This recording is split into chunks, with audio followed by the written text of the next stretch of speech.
ஒரு வயசான அம்மா தெரு வழியாக போயிட்டு இருந்தாங்க. அவங்க கையில் எண்ணத்தையோ வச்சுக்கிட்டு அதை அடிக்கடி பார்த்துக்கிட்டே இருந்தாங்க. ஒருத்தன் மெதுவாக அவங்கக்கிட்ட போய் கையில் இருக்கிறது என்ன அப்படின்னு எட்டி பார்த்தான். பார்த்தா அவங்க கையில் 4 பல் இருந்துதான். இவன் ஆச்சரியமாக அந்த அம்மாவை பார்த்தான். ஏம்மா, உனக்கு என்ன பைத்தியமா? ஏது இந்த பல்? இதை என்னத்துக்காக கையில் வச்சுக்கிட்டு அலைஞ்சிக்கிட்டு இருக்கிற அப்படின்னு கேட்டிருக்கான். அதுக்கு அந்த அம்மா விவரம் சொல்ல ஆரம்பித்தாங்களாம். இதை பாருப்பா, எனக்கு ஒரு மகன் இருந்தான். அவனை ரொம்ப செல்லமாக வளர்த்தேன். அவனை தரையிலேயே நடக்க விடுறதில்ல, எப்பவும் தூக்கி வச்சுக்கிட்டு இருப்பேன். அவன் நல்லா பெரியவனாகி பள்ளிக்கூடம் போகிறப்ப கூட அவன் புஸ்தக மூட்டையை நான் தான் சுமந்துக்கிட்டு போவேன். பார்க்குறவங்க கூட கேலி பண்ணுவாங்க, ஏம்மா படிக்க போகிறது நீயா உன் பிள்ளையான்னு கேட்பாங்க. அவன் இன்றைக்கி எவ்வளவோ பெரிய மனுஷன் ஆகிட்டான். வெளிநாட்டில் பெரிய உத்தியோகத்தில் இருக்கான். சமீபத்தில் இங்கே வந்துட்டு போனான். ஒரு நாள் ஏதோ கோபத்தில் என்னை அரைஞ்சுட்டான். அப்போ இந்த 4 பல்லும் கீழே விழுந்துட்டுது. இன்னமும் கூட விழுந்திருக்கும், ஆனால் பல்லு தான் இல்லை. என் புள்ள அரைஞ்சதுனால விழுந்த பல்லு இல்லையா அது. அதனால் இதை எப்பவும் என் கையிலேயே வச்சுக்கிட்டு ஆசையோடு பார்த்துக்கிட்டு இருக்கிறேன். அவன் தான் வெளிநாட்டுக்கு போட்டான். அவனை பார்க்க முடியாத ஏக்கத்தை நான் இந்த பல்லை பார்த்து போக்கிக்கிறேன் அப்படின்னு நாங்களாம் அந்த அம்மா. இந்த கதை எதுக்காகன்னா, தாய் அன்பு அப்படிங்கிறது எப்படிப்பட்டதுங்கிறத புரிஞ்சுக்கிறதுக்காக. கல்யாணம் ஆனதுக்கப்புறம் தாயை மறந்து விடுறவங்க எத்தனை பேர் இந்த உலகத்தில்? அவங்க காதில் வேணுங்கிறதுக்காக தான் இந்த தகவல். ஆனால் ஒரு விஷயம் மட்டும் நல்லா புரிஞ்சுக்கணும். தாயை மதிக்க தெரிஞ்சவங்க தான் இன்றைக்கி வாழ்க்கையில் எல்லா விதத்துலேயும் முன்னுக்கு வந்திருக்கிறாங்க. வேணும்னா விசாரித்து பார்த்துக்குங்க. இன்னொரு அம்மா இருந்தாங்க. அவங்க தினமும் ஒரு கோயிலுக்கு வருவாங்க. சாமியை பார்த்து, கடவுளே, நான் இறந்து போனால் நரகத்துக்கு போகணும் அப்படின்னு வேண்டிக்குவாங்களாம். எல்லோரும் சொர்க்கத்துக்கு போகணும்னு தானே கடவுள்கிட்ட வேண்டிக்குவாங்க. இந்த அம்மா தினம் நான் நரகத்துக்கு போகணும் அப்படின்னு வேண்டிக்கிறாங்க. அங்கே இருந்த அர்ச்சகருக்கு இது சந்தேகம். ஒரு நாள் அதை நேரடியாகவே அவங்கக்கிட்ட கேட்டுவிட்டார். அதுக்கு அந்த அம்மா பதில் சொன்னாங்களாம், ஐயா, எனக்கு கல்யாணம் ஆகி ரொம்ப நாள் வரைக்கும் குழந்த பாக்கியம் இல்லாமல் இருந்தது. கோயில் குளம் எல்லாம் சுற்றி வந்தேன். ரொம்ப நாள் கழித்து ஒரு குழந்த பிறந்தது, ஆண் குழந்தை. அவனை நான் ரொம்ப செல்லம் கொடுத்து வளர்த்தேன். அதோட விளைவு என்ன ஆச்சுன்னா, அவன் ரொம்ப மோசமாக ஆயிட்டான். கெட்ட பழக்க வழக்கம்லாம் கற்றுக்கிட்டான். அவன் இறந்து போனால் நிச்சயம் அவனுக்கு நரகம்தான் கிடைக்கும். அந்த அளவுக்கு கெட்டவன் அவன். அப்படிப்பட்ட காரியங்கள்லாம் பண்ணிகிட்ருக்கான், எனக்கு தெரியும். இவனுக்காக நரகத்தில் கூட யாரும் தயவு காட்ட மாட்டாங்க, தாட்சண்யம் காட்ட மாட்டாங்க. அதனால் இவனுக்கு முந்தி நான் இறந்து நரகத்துக்கு போயிட்டா அங்கே இவனை கவனிச்சிக்கலாமே, இவனுக்கு பணிவிடை செய்யலாமேன்னு பார்க்குறேன் அப்படின்னு நாங்களாம்.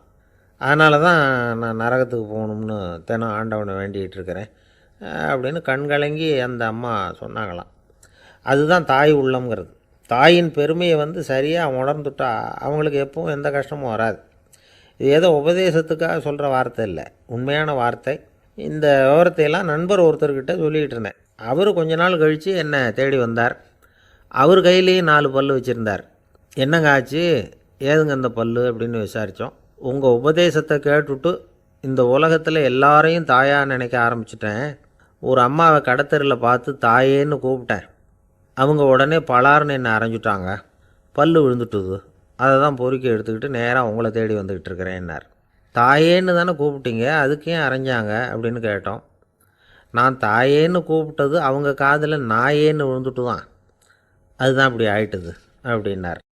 ஆலயத்துக்கு வர்றவங்க பிரார்த்தனை பண்ணிவிட்டு திரும்பி போகிற சமயத்தில் அந்த பெட்டியில் காணிக்கை போடுவாங்க. அவங்களால எவ்வளவு முடியுமோ அவ்வளவு போடுறது வழக்கம். அவங்கவுங்க வசதிக்கு தகுந்த மாதிரி போடுவாங்க. வசதி உள்ளவங்களாக இருந்தாலும் சரி, வசதியே இல்லாத வறியவர்களாக இருந்தாலும் சரி, ஆலய காணிக்கை பெட்டியில் காசு போடுறது அவங்களுக்கு ரொம்ப பெருமையான ஒரு செயல். ஒரு சமயம் இயேசு தம்முடைய சீடர்களோடு அந்த ஆலயத்துக்கு வர்றார். அங்கே உட்காந்து ரொம்ப நேரம் வழிபாடு பண்ணிகிட்டு இருக்கிறார். சீடர்களும் அந்த ஜபத்தில் கலந்துக்கிட்டாங்க. வழிபாடு முடிஞ்சுது. இயேசு உட்காந்துருக்கிறார். காணிக்கை பெட்டியில் காசு போடுறவங்கள கவனிக்கிறார். சீடர்களும் அதையே கவனிச்சுக்கிட்டு இருக்கிறாங்க. ரொம்ப பேர் வரிசையாக வந்தாங்க. அவங்களால முடிஞ்ச அளவுக்கு காசு போட்டுட்டு அவங்க பாட்டுக்கு போய்கிட்டு இருக்கிறாங்க. வசதியானவங்க நிறைய பேர் வந்தாங்க. அதுக்கு மத்தியில் வயசான ஒரு அம்மா, அவங்களும் காசு போட்டுட்டு போகிறாங்க. இப்போ இயேசு தன்னுடைய சீடர்கள் பக்கம் திரும்பினார். ஒரு கேள்வி கேட்டார். இப்போ இந்த காணிக்கை பெட்டியில் நிறைய பேர் காசு போட்டுட்டு போகிறத நீங்கள் கவனிச்சிங்க. இன்னைக்கு இந்த காணிக்கை பெட்டியில் ரொம்பவும் அதிகமாக காசு போட்டது யார் அப்படின்னு கேட்டார். முதல்ல வந்தார ஒரு பெரிய மனுஷன், அவர் தான் அதிகமாக போட்டார் அப்படின்னார் ஒருத்தர். மூணாவதாக வந்தவர் தான் அதிகமாக போட்டார், நான் கவனித்தேன் அப்படின்னாரு இன்னொருத்தர். இப்படி ஆளுக்கு ஒரு விதமாக சொல்கிறாங்க. கடைசியாக இயேசு சொன்னாராம், இன்றைக்கு அந்த பெட்டியில் அதிகமாக காசு போட்டவங்க அந்த வயசான அம்மா தான் அப்படின்னாராம். சீடர்களுக்கு ஒன்றும் புரியல. அந்த அம்மா ரொம்பவும் ஏழையாச்சே, அவங்க எப்படி அதிகமாக காணிக்கை செலுத்த முடியும் அப்படிங்கிறது அவங்க சந்தேகம். இயேசு விளக்குனார். நிறைய பேர் வந்தாங்க, நிறையவே காசுகள் போட்டாங்க, அது உண்மைதான்.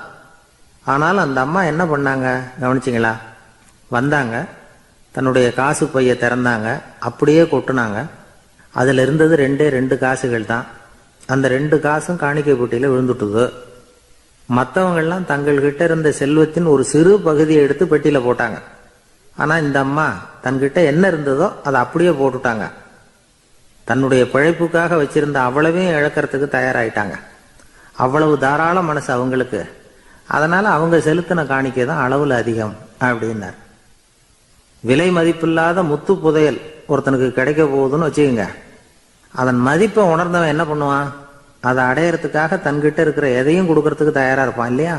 அது மாதிரி தான் இதுவும் அப்படின்னார். உலக மதிப்பீடுகளை துரும்பா தூசியா மதித்து அதையெல்லாம் உதறி விடுகிறவன் இறையருள் அப்படிங்கிற இணையில்லாத செல்வத்தை பெறுகிறான் அப்படிங்கிறது இதில் உள்ள கருத்து. இறைவனுக்காக இழப்பதுன்னா துன்பப்படுகிறவர்களுக்காக, ஏழைகளுக்காக, ஏதுமற்றவர்களுக்காக இழப்பது அப்படின்னு அர்த்தம். உங்கள் அயலானுக்கு நீங்கள் என்ன உதவி செய்தாலும் அதை எனக்கே செய்கிறீர்கள் அப்படின்னு இயேசு சொல்லியிருக்கிறார். அடுத்தவங்களுக்கு உதவணுங்கிற குணம் இன்னைக்கு ரொம்ப குறைஞ்சி போச்சு. ஒருத்தன் வாழைப்பழத்தோல் வழுக்கி கீழே விழுந்துட்டான். பக்கத்தில் இருந்த நண்பன் உடனே இவனை தூக்கிக்கிட்டு போய் ஆஸ்பத்திரியில் சேர்த்துட்டான். அதுக்கப்புறம் சொன்னான், நீ அந்த வாழைப்பழத்தோலில் காலை வைக்க போகிறத முன்னாடியே நான் கவனிச்சுட்டேன் அப்படின்னானா. அப்படின்னா அப்போவே நீ எனக்கு உதவி செஞ்சுருக்கலாமே அப்படின்னானா அவன். நான் டாக்டருக்கு உதவலாம்னு நினச்சிட்டேன் அப்படின்னா. அள்ள அள்ள குறையாதது அட்சய பாத்திரம், அது நமக்கு தெரியும், கேள்விப்பட்டிருக்கிறோம். ஆனால் போட போட நிரம்பாத ஒரு பாத்திரம் உண்டு. அது என்ன தெரியுமா? நம்மளில் பல பேர்கிட்ட அந்த பாத்திரம் உண்டு. அதுதான் பேராசை அப்படிங்கிற பாத்திரம். அதை நிறைவு செய்யவே முடியாது. பேராசையை பற்றி சுஃபி இலக்கியத்தில் ஒரு பிரபலமான கதை உண்டாம். அதை ஒரு பெரியவர் எடுத்து சொல்லியிருக்கிறார். ஒரு மன்னர் நகர்வலம் போயிட்டுருக்கார். ஒரு பிச்சைக்காரன் மன்னர் எதிரில் வரான். பிச்சை போடுங்கங்கிறான். என்னுடைய அமைதியை கெடுக்காதே போங்கிறார் மன்னர். அவன் சிரிக்கிறான். அரசே, உங்களுடைய அமைதி கெடக்கூடிய நிலையில் இருந்தால் அதுக்கு பேர் அமைதியே கிடையாது அப்படின்னானா. எதிரில் நிற்கிறது வெறும் பிச்சைக்காரன் இல்லை, யோகி அப்படிங்கிறத மன்னர் புரிஞ்சுக்கிட்டார்.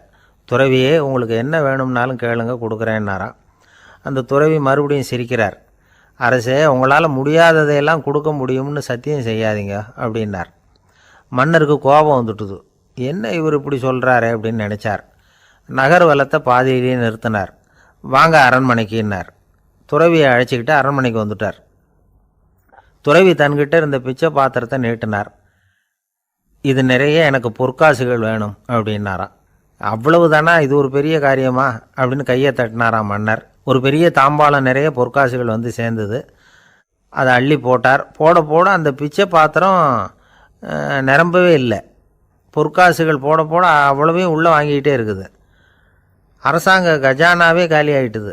மூட்டை மூட்டையாக பொற்காசுகளை கொட்டி பார்த்துட்டாங்க. அது முழுங்கிக்கிட்டே இருக்குது. கடைசி வரைக்கும் அந்த பிச்சை பாத்திரம் நிரம்பவே இல்லை.